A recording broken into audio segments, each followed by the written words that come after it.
Y'all, I appreciate everybody getting up in the cold and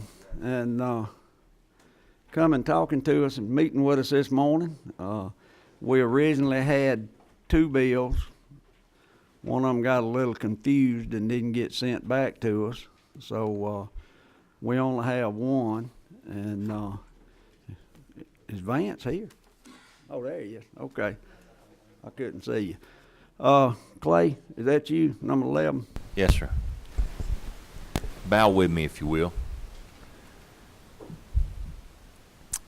Dear Heavenly Father, in the quietness of this morning, and what a beautiful.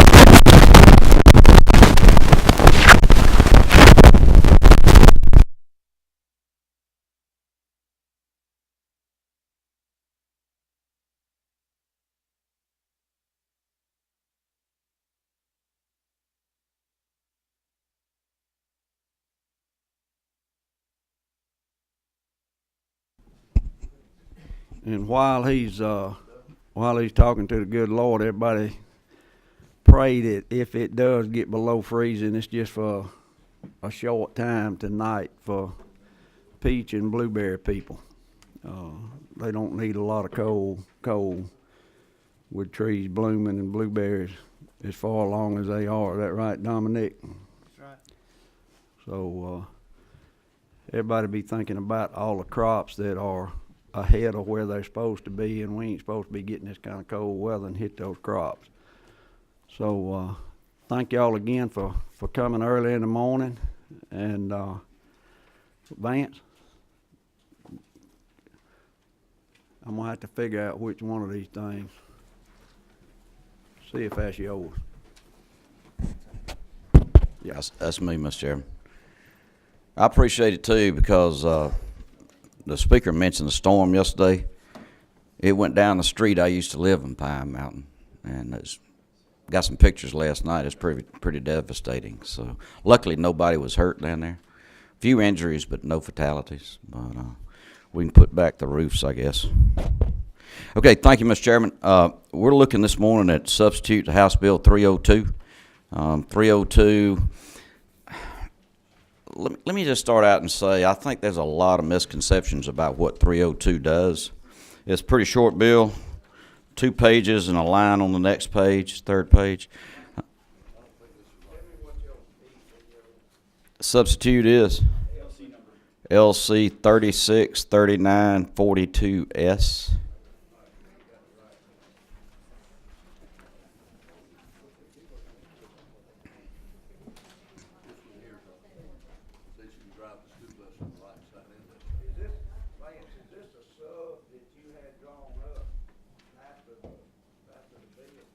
Right. You know, the president went to rules twice with 302, and then we went back and amended it, and so this is a substitute.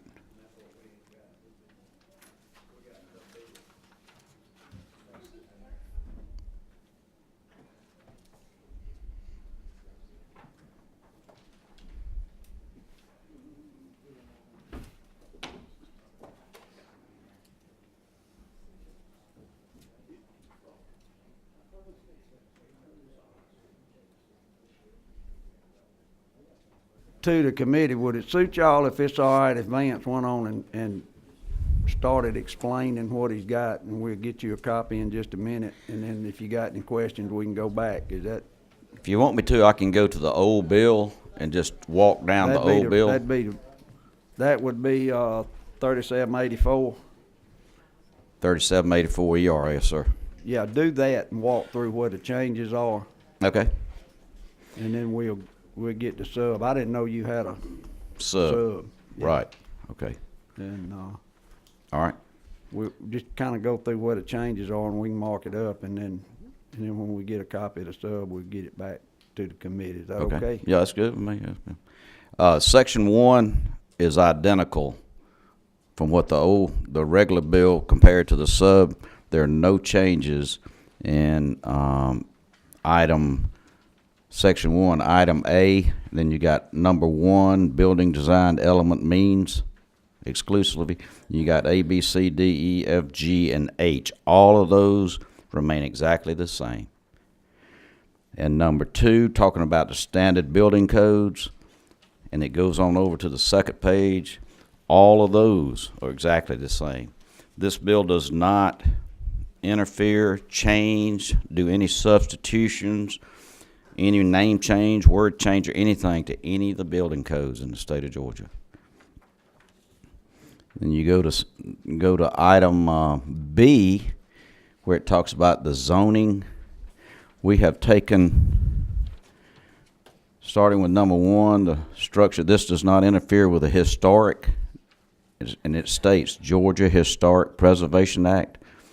The same things in the substitute. It does not interfere with the Georgia Historic Preservation Act, nor does it interfere with the National Register of Historic Places.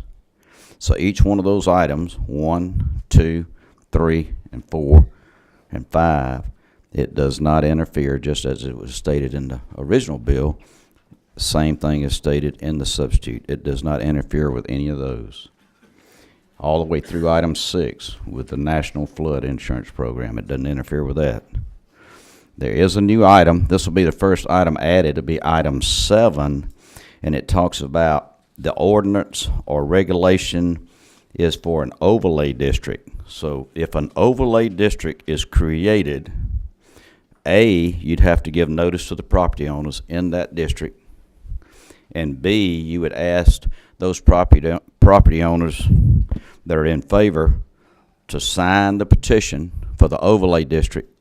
And if you have 50% plus 1, the overlay district is created, is signed by the property owners in that district, and then this bill would not affect that overlay district. So you can create an overlay district by letting those people know, number 1, by notice, and number two, by having them sign a petition. And if 50% plus 1 sign that, it is filed with the county or the municipality, and an overlay district is created, and this bill will not affect that overlay district. Then on section 2 in the original bill, you see section 2 is talking about zoning. We completely taken out section 2, and the zoning goes back to just the definition, the vague definition that it's always had. It doesn't list what you can do or what you can't do. It just states what zoning is as it was originally stated. So section 2 is completely struck. So what do we have? So on Yes. section 2, you took out everything from line 60 to 80.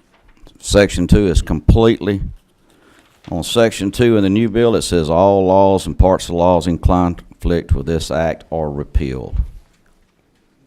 So section 3 is now section 2, right? Well, there's no section 3. So, Right. yeah. But on the bill we looking at, section 3 is now section 2. All right, I'll have to look. Okay, it's correct. Okay, so all from line 60 on the bill we looking at through line 80 is gone. Correct. Okay. Yes, sir. So all that is completely gone, and it's back to just like it was before we ever started anything, the definition of zoning. So what we have is the 8 items that are still listed on page 1.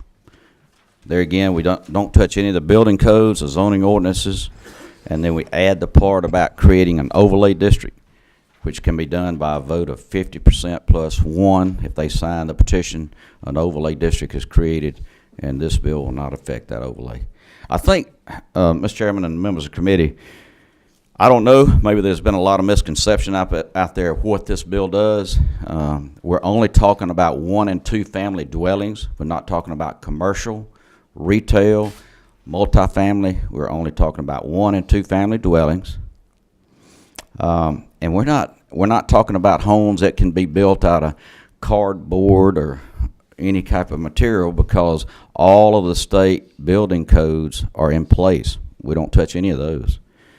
I'm talking about, in my opinion, is how far do we go with the restrictions on private property rights, people that pay their tax on their property? How many more restrictions do we put on individuals when they follow the zoning ordinances and they follow the building codes and they decide what floor plan they want for their home what color their exterior might be, what their exterior product might be, or material that goes on the home, and they're using materials that are approved by the state of Georgia. In my opinion, how far do we go with that to say what you can and can't do with your property? So that's the reason I keep stating private property rights. At some point, individuals should be able to choose the design, color, and using the approved materials in the state of Georgia. They should be able to build their home, I guess a dream home, the way they would like. So I'll be glad to take any questions, Mr. Chairman. All right, do me a favor, Vance. Now that we got the sub, your changes are starting on about line 53. Yes, sir. Item 7, line 53 through line 58. It talks about overlay district on item 7, and then it gives A, notice is given, and B, people sign the petition, and if they're 50% plus 1, an overlay district is created. And then as you look on the next page, section 2, that had the zoning in there was stricken, and as you said, section 3 becomes section 2. All right, there's several little blinking lights up here. You mind answering some I'll questions? be glad to, Mr. Chairman. I'm gonna try to do it in the order that I saw them click on. Number 3, I think that's Scott, right? Yeah, it is. And Mr. Chairman, I have a lot of questions, so if you want to cut me off at any point and come back to me later so other folks get a chance, I'm fine by that, okay? You just Ask a couple and let's kind of roll them then around a throw, little throw, bit. throw a cup in the back of my head and I'll be okay. You said a moment ago, thank you, thank you for the bill, Representative. You said a second ago that people should be able to build their dream home, and that's a nice sentiment, but unless 50% plus 1 sign a petition saying they can't, is that the deal? Well, they can build it like they can now, but if they don't want this bill to touch anything they do with their house, it's almost like creating an HOA, but you're calling it an overlay district. So if they want, as citizens, to go in and do their own thing in that overlay district, that's what they do, like an HOA. So you're okay with the government or the community coming together and saying 50% plus 1, a petition can keep somebody from building their dream home? If that's what the citizens want to do. So wouldn't that be the same thing as a local election and electing people to make those types of decisions? Well, we as government officials, and I used to be a local official. I was a member of ACCG. I was a county commissioner in Harris County. In my opinion, we're kind of stepping over the line and telling people on private property rights. If the people want to go vote and say they're going to build their homes a certain way in a certain district, that's fine. It's just a difference of opinion, I think. Yeah, sure. And I see the desire to protect that right, but what's the difference between a local government saying 50% plus 1 of a city council or a local zoning board, or what's the difference between that and a 50% plus 1 petition? I think it just, myself personally, puts it more in the hands of the people. I don't know if local officials have run on the idea of we're going to tell you what color your house is going to be. I don't know if they use that as a platform. But here, if they decide once they get in office, well, let's impose a few additional restrictions between the time they got elected and halfway through their term, and they didn't mention that when they were running, maybe the people might like a say-so on that. Okay.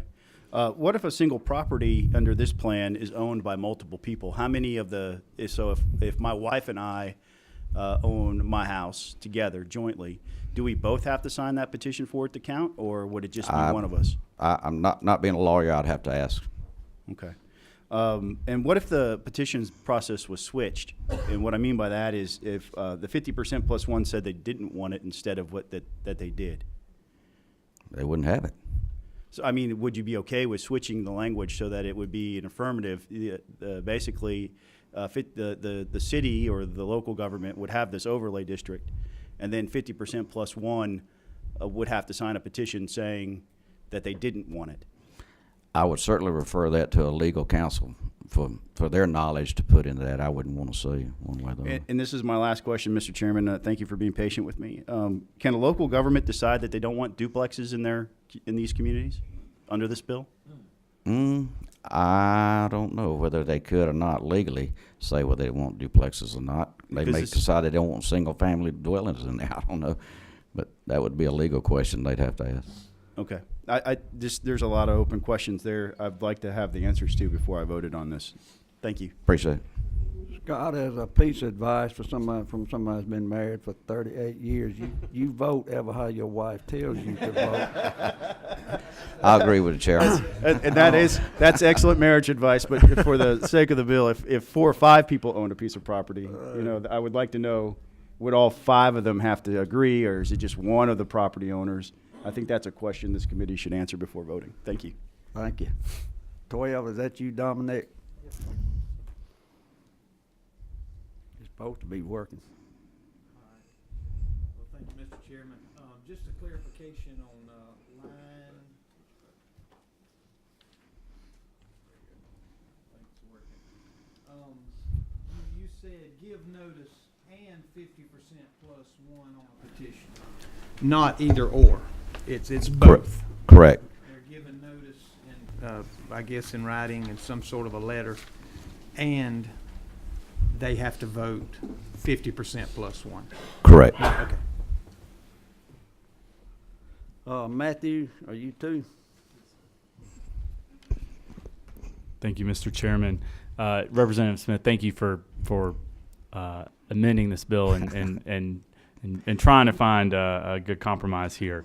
I'm looking at the new section about the overlay district, Right. and I have a few questions about how this would work practically. So the key here is that the property owners would be provided with notice and the opportunity to sign the petition, correct? Not necessarily the residents. Correct. Okay, so if we did have a situation where there were duplexes, for example, I know you said this is limited to 1 and 2 family dwellings, so there could be a circumstance where there were several duplexes, but it would be, and let's say there's many of them owned by the same property owner, Right. Correct. let's say 10 duplexes, it would be the single property owner who would be given notice and the opportunity to sign the petition, correct? Correct. Okay. So I think that presents some problems here of diluting the will of the people, as you've said, is the intent of this bill. Because if we have, 20 or 30 people living in an area and are going to be, their voice is going to be filtered through one property owner who may or may not live there. I have some concerns with that, in addition to the ones that I've voiced in the last committee about this thwarting local control and the free market. So I have to oppose this bill, but thank you. Appreciate your comments. Yes, sir. Who is 16? That's John? Okay. Thank you, Mr. Chairman. Thank you, Representative Smith. My only question on the overlay district. Could a county create an overlay district that encompasses the whole county if they so choose to do that? If they If I read do, that but right. according to this, they would have to have that petition signed. Yes, sir. So they could do that. Thank you. 9, is that you, Miss Darlene? Chairman. Just a couple questions. One about the overlay. If there's an existing district, whether it be a historic or a neighborhood or whatever, and a builder comes in and wants to overlay onto that and change it, is that what this is allowing it to do? This would not affect any historical district that's already established. Okay, and follow up, you mentioned about building your dream house, and I think everybody has that dream, but what if you build your dream house and then a contractor comes in and buys 2 acres across the street and decides to put in 5 0-lot line duplexes? What's that do to my property rights? Well, the zoning ordinances, land use is under the zoning ordinances, and the cities and counties have the right to establish what property is used for what as far as land use. So it would depend on what that property is zoned for right across the street from you. All right, thank you. Miss Susan, are you 15? My question's been asked. Okay. Who is 8? All righty. Ms. Jan. Thank you, Mr. Chairman. You know, in listening to the overlay proposal, and certainly for a county, would that 50% plus one be pretty much impossible to reach? I mean, it sounds like it would be a difficult process to get that many petitioners. I'm just going to make that statement. You don't have to answer anything. But a lot of these elements or building requirements are put into place by different communities because they know what their communities, what they want them to look like. And you know, I know you've talked about zoning and the comprehensive land use plan. A lot of planning goes into some of our communities. And some of these exceptions, I'm just not real sure what this bill is going after other than, you know, some things that some communities, I've just not personally heard that it's a problem everywhere. I do know of one particular county that has put in, you know, some requirements as to color and maybe exterior features, but this is what they want their community to look like. And as a prospective property buyer, I can choose to build in that community or not. So I feel like I can still exercise my property rights by choosing what kind of property I want to buy into and what restricts that.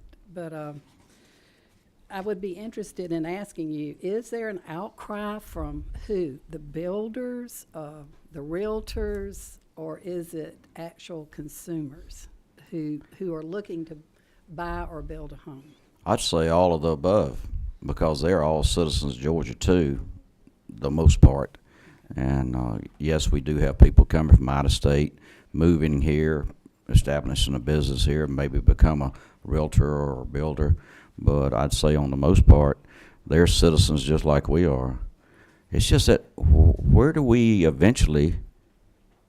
draw that line? I mean, where do we as elected officials, yes, we're elected by the people, but does that give us the right to just impose restrictions and more restrictions down to the color of your home and the floor plan of your house? I mean, where do we stop?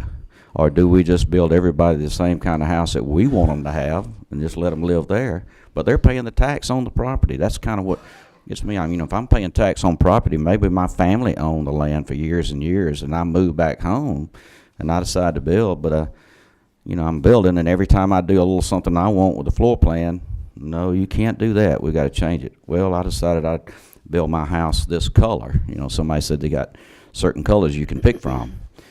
I made a statement. I said, you probably have to talk to Michelle, my wife. I wouldn't have anything to do with that, and I wouldn't want to be in that meeting. But where do we stop as elected officials? How far do we go? We just go all the way, tell them everything they're going to do? I don't know.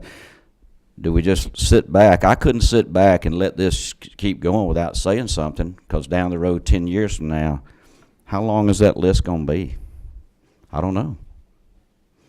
I don't think anybody can guarantee me that we won't continue to put restrictions, but at some point I just felt like, in my opinion, and I respect everybody's opinion, like y'all all friends, but I said at some point, where's that line drawn? Mr. Chairman, if I could, one more question.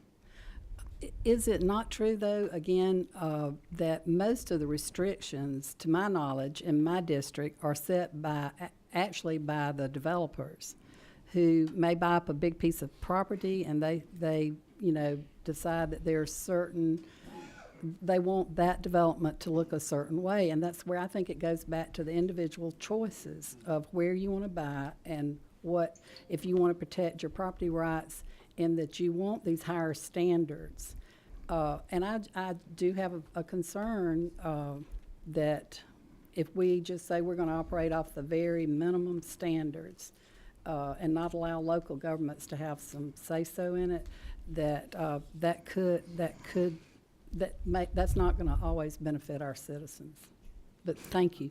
No, yes, ma'am. And I respect that opinion. You know, I think there's a proper channel that we can go through too, as municipalities and counties. If we wanted to establish additional zoning, we could work with the state, go through DCA and set those up, go through the process, and establish additional zoning ordinances or building codes. So I think there's an avenue to do that. I just randomly to restrict additional restrictions on top of restrictions. At some point, I'd like to see where that line's drawn. But I appreciate everybody's comment. Scott, do you have a question? Mr. Chairman. You said, where do we draw the line? And I think that's a great question, but aren't we guilty of drawing the line for everyone top down here when every community is different and has different, that question is a great question. It's one that's rolling around in my mind. Aren't we doing the same thing? Well, there are 180 of us in the house, and we've all got an opinion, so we all probably have 180 lines. Where do we draw it? I'm just throwing my opinion out. Thank you. All right, there's several of us that have got to get, a couple of chairmen have got to get to their own meetings. This bill has a dubious honor of creating the longest ag committee meeting in the last 15 years the other day. And we didn't put a sign-up sheet. I noticed some people that want to talk, so if y'all will come up, kind of line up and come up here where Vance is and tell us your opinion on how good or how bad this bill is as quickly as possible, so we won't be losing committee members.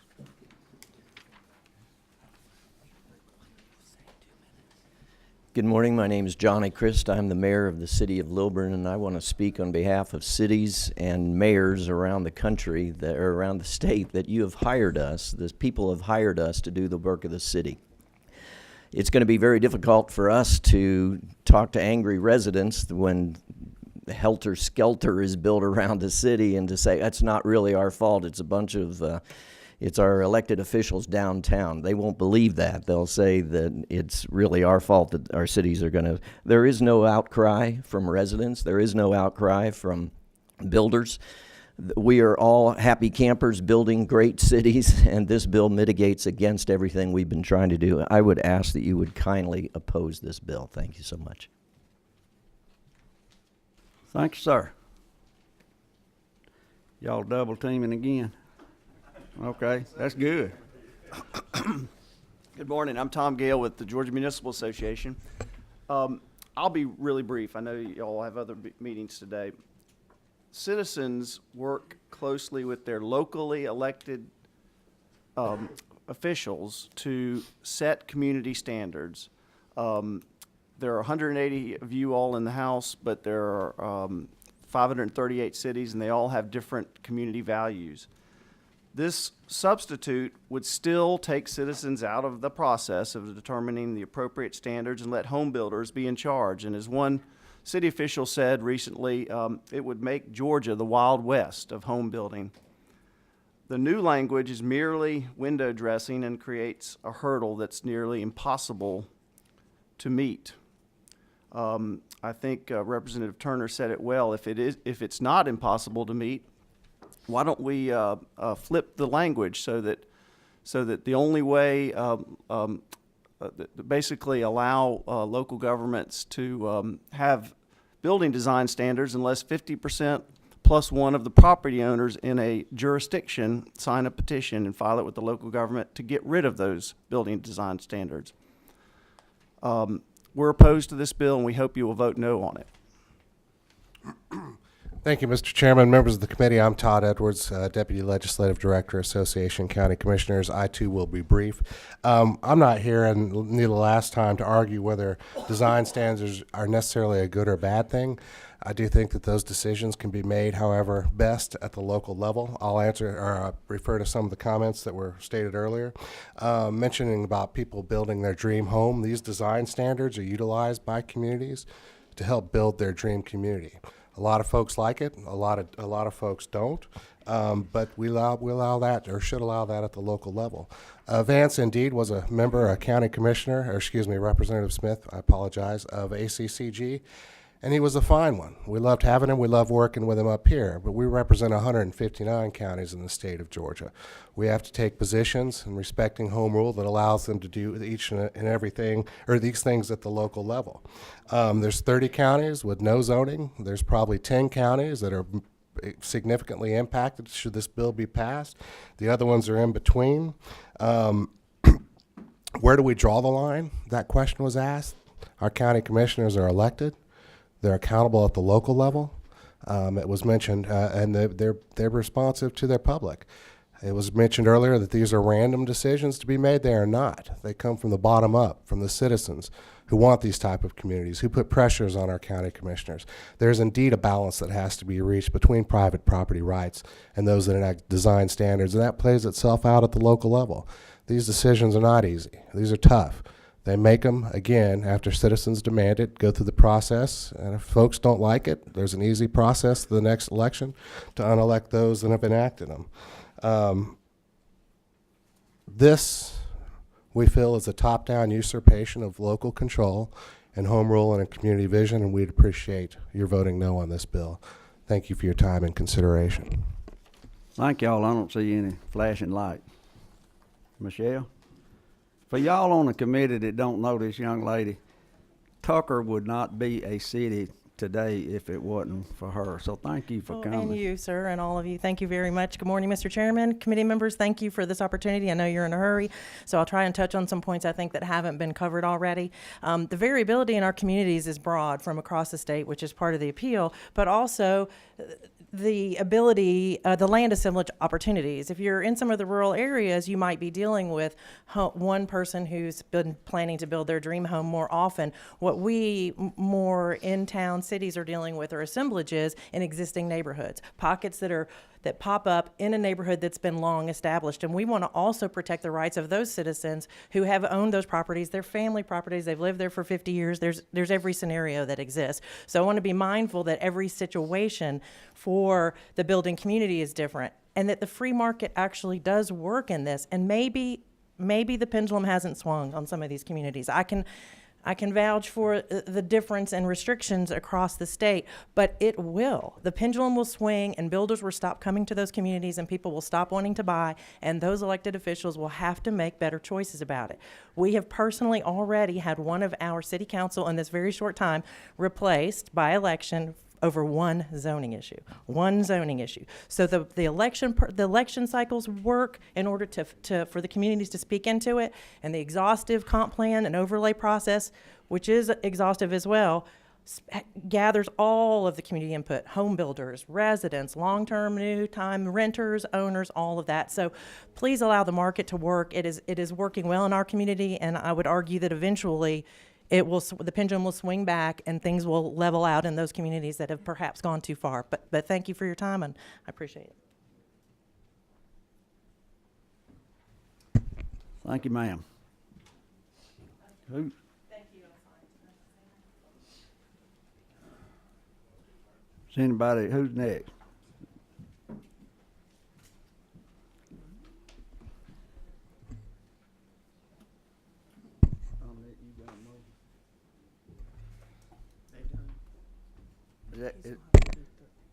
Is everybody done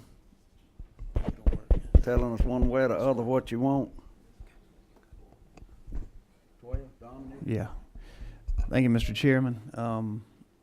Just sitting here listening, Representative Smith, the conversation, and we've been talking about issues like this for a couple of years now, where they try to ban wood and Sandy Springs. They try to keep you from pouring a slab foundation maybe down in other parts. But what I'm going to try to suggest, because of the conversation we've had, and maybe be able to continue this conversation, is at the appropriate time maybe make a motion to table right now and try to help talk about this thing a little bit more, if that's okay, Mr. Chairman.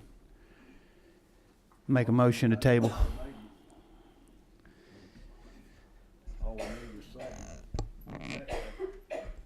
Got a motion to table, not to a specific time, but just a table, right? And we got a second.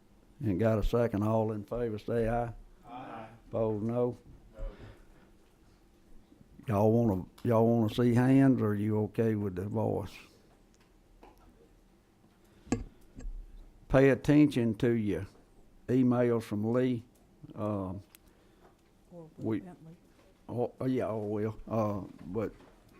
pay attention to your emails. We do have 403 this afternoon at 2. If things get worked a little bit, we may have another meeting at 2:00 this afternoon. But I don't think we're gonna have a whole lot of discussion at that meeting. But if things get worked out a little bit, we'll call a meeting. But y'all gotta let me know where we're at. All right, thank y'all very much for coming early. I think we're gonna have them at 7:00 from now on if we can get this many people here.